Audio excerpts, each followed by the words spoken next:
I effed up by giving my old sports car to my stepson, instead of my actual son who wanted it since he was a child. I've been a car mechanic since the age of 19 and I have my own garage. Throughout my entire life, I've always had a black Chevrolet Chevelle SS. After my first marriage went to shambles, I remarried a few years later. My new wife had a son, making him my stepson. Meanwhile, my son from my first marriage was living with his mom, but I saw him quite often at the shop.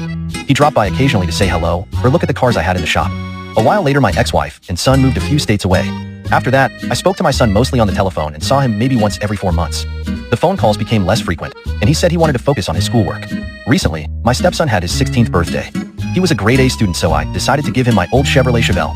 I texted my real son a picture of my stepson with the car on his 16th birthday party. My son texted me back with, "Is this a joke?" I texted him back with, "No, why?"